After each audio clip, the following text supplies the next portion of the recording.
My dear friends, myself doctor M K Saxena. आज आपको इस वीडियोस में सभी पेट पेरेंट्स का, पेट लवर्स का बहुत बहुत स्वागत है। आज मेरा विषय है कि पेट पपीज़ की देखभाल कैसे की जाए, how to care young pet puppies. इस विषय में मैं आपको विस्तार से बताना चाहूँगा। आप आखिरी तक मेरे वीडियोस में बने रहिए, बेल आइकन का बटन दबाइए, लाइक शेयर अवश्य कीजिएगा। जैसा कि आप जानते हैं कि यंग पपीज़ बहुत ही एक महत्वपूर्ण जिम्मेदारी हमारी होती है और इनको पालना, इनका रेयर करना, रेयरिंग बहुत ही मुश्किल हो जाती है। अक्सर ये देखा गया है कि जब यंग पपीज़ जब पैदा होते हैं तो कुछ ही समय बाद हम उनको माँ से अलग कर देते हैं, जो कि नितांत गलत है। ऐसा नहीं होना चाहिए। ऐसा देखा गया है कि यदि यंग पपीज़ को माँ के साथ 40 दिन तक रखा जाता है तो वो पपीज़ आगे इन फ्यूचर्स में काफ़ी सक्सेस होते हैं। अदरवाइज ये देखा गया है कि बिछुड़ जाने पर या माँ से अलग हटा देने पर पपीज़ काफ़ी वीक हो जाते हैं, इम्यूनिटी उनमें बिल्कुल भी नहीं रहती और हमेशा वो बीमार रहते हैं और इस पर कई प्रकार के केस हमको देखने में आ रहे हैं। तो यंग पपीज़ को माँ के साथ 45 डेज तक अवश्य रखें। तो इस विषय में मैं आपको विस्तार से बताना चाहता हूँ। आप मेरी इस वीडियोस में अंत तक बने रहिए, बेल आइकॉन का बटन दबाइए, लाइक शेयर सब्सक्राइब कीजिए। मैं आपको इस विषय में ये बताना, कुछ टिप्स देना चाहता हूँ कि पपीज़ जब यंग बॉर्न होते हैं तो 15 दिन तक, जैसे 15 से 20 दिन में उनकी आंखें खुलती है और धीरे धीरे उनकी सेंस की स्मेल जो आती हैं धीरे धीरे वो बढ़ने लगती है और सुनने की क्षमता भी उनमें धीरे धीरे डेवलप होती है। तो इस स्टेज तक आने में पपीज़ को माँ के साथ रहना बहुत ही नितांत आवश्यक है। माँ से बच्चों को कभी भी अलग नहीं करना चाहिए और जितना भी हो सके उन्हें मदर का फीडिंग हमें कराना चाहिए। मिल्क फीड जो होता है वो हमेशा हमें उन पपीज़ के लिए पूर्णतः दें और माँ के संसर्ग में हमेशा उन्हें रखें। ये हमें पहली हमारी प्राथमिकता होना चाहिए, क्योंकि जितना समय पपीज़ माँ के साथ व्यतीत करेंगे उतने ही संस्कार, उतने ही लालन पालन जो माँ अपने बच्चों का करती है वो उनके संस्कार वो माँ सिखा देती है। इसलिए इसका आपको विशेष ध्यान रखना चाहिए। पपीज़ जब 15 दिन के हो जाते हैं तब उन्हें डीवर्मिंग अवश्य कराना चाहिए। डीवर्मर कई प्रकार के होते हैं, मार्केट में अवेलेबल हैं। तो हमें 2 हफ्ते के पपी हो जाने पर डीवर्मर दिया जाना सुनिश्चित करना चाहिए और उसका जो डोज होगा 1 kg 2 ml के करीब होगा। तो डोज को कैलकुलेट कीजिए वेट से और उसको खाली पेट 3 दिन तक देना चाहिए। देने के साथ ही साथ हमको ये भी ध्यान रहे कि उनमें मल्टीविटामिन अवश्य दें। डीवर्मर के साथ साथ मल्टीविटामिन दिया जाना बहुत आवश्यक है, क्योंकि देखा गया है कि जब भी हम डीवर्मर देते हैं तो उनकी भूख कम हो जाती है। इसलिए भूख को मेंटेन करने के लिए हमें मल्टीविटामिन अवश्य देना चाहिए। इसके अलावा ये हमें ध्यान रहे कि 15 दिन तक हमें किसी भी प्रकार से विजिटर्स को अलाउ नहीं करना चाहिए। जो भी विजिटर्स हमें उनको आते हैं देखने करने, उन्हें हमें बिल्कुल नहीं करना चाहिए, अलाउ नहीं करना चाहिए। और दूसरी बात, हमें 15 दिन तक अपने पपीज़ को उठाना भी नहीं चाहिए। गोद में उठा के खिलाते हैं करते हैं, ये भी अवॉइड करना चाहिए। इसके बाद धीरे धीरे हमें उसकी पोटी ट्रेनिंग की भी प्रैक्टिस कराना चाहिए।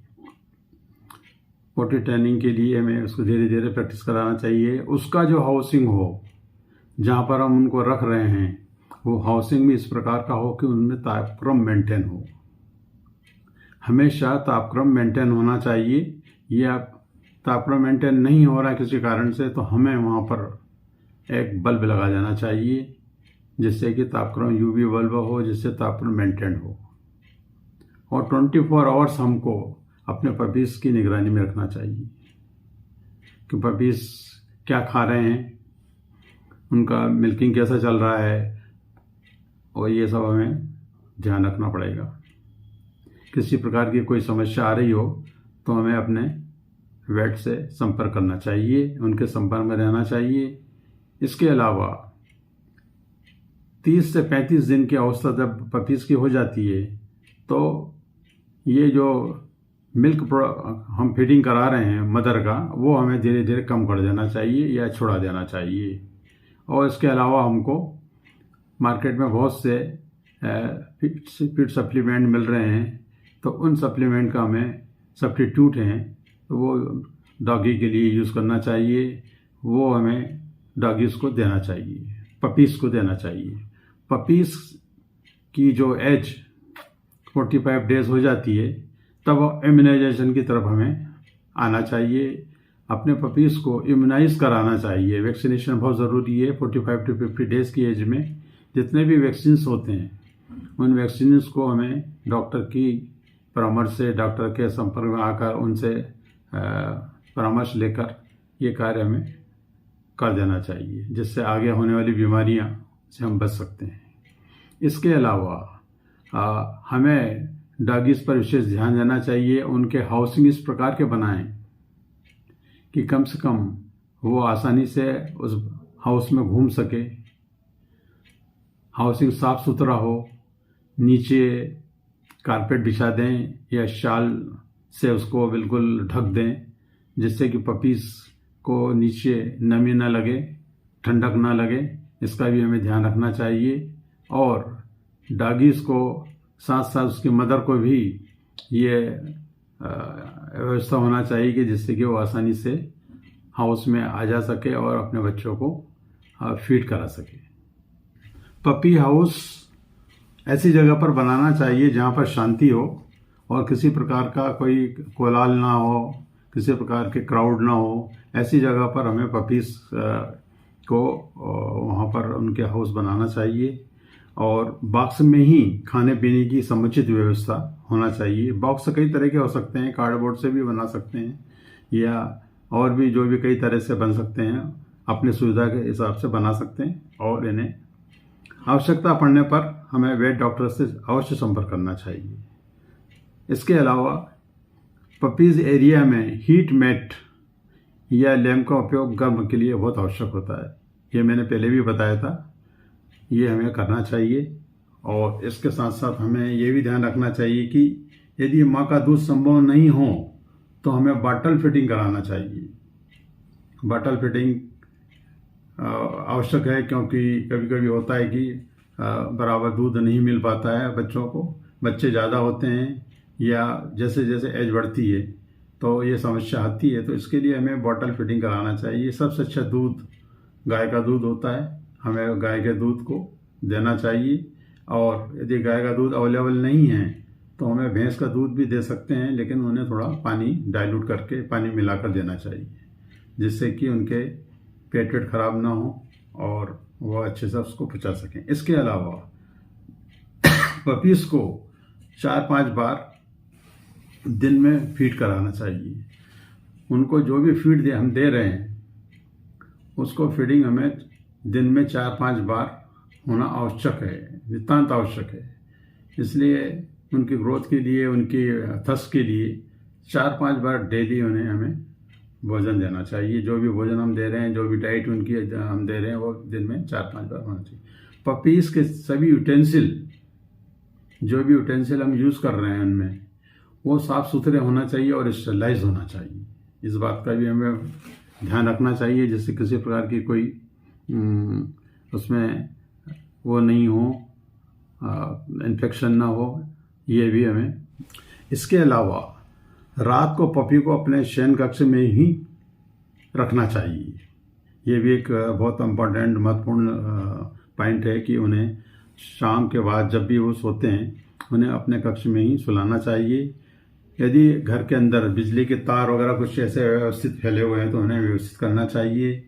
खिड़की यदि हमारी दरवाजा पर नीचे की तरफ लगी हुई है तो हमें उसे पूरी तरह से किसी से भी बंद कर देना चाहिए या वहाँ पर हमें उसकी ऐसी व्यवस्था करना चाहिए जिससे कि वो हमें खिड़की खुले ना।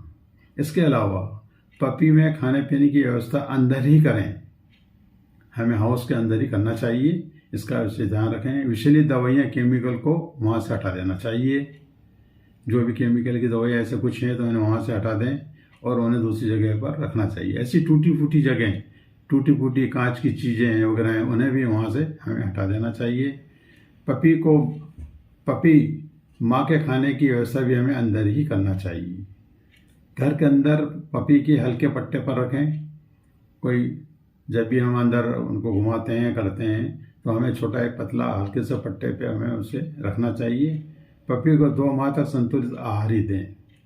इसका भी हमें ध्यान रखें कि जो भी हम आहार उन्हें दे रहे हैं वह पूर्ण रूप से संतुलित हो, लग्जेटिव डाइट होना चाहिए जिससे कि वो आराम से बचा सके। इस चीज़ का हमें ध्यान रखना चाहिए। इन्हीं चीज़ों का यदि हम ध्यान रखते हैं तो हम पपीज़ को, उसकी आयुष को लंबे समय तक प्रोलॉन्ग कर सकते हैं। भविष्य उनका भी उज्जवल रहेगा। यही मैं इस वीडियोज़ में आपको बता रहा हूँ। इसके अलावा आने वाली वीडियोज़ में इनके फीडिंग के बारे में, इनके रेयरिंग के बारे में मैं आपको पुनः अवगत कराऊँगा। और अंत में मेरी वीडियोज़ को बेल आइकन का बटन दबाइए, लाइक शेयर सब कीजिए। धन्यवाद।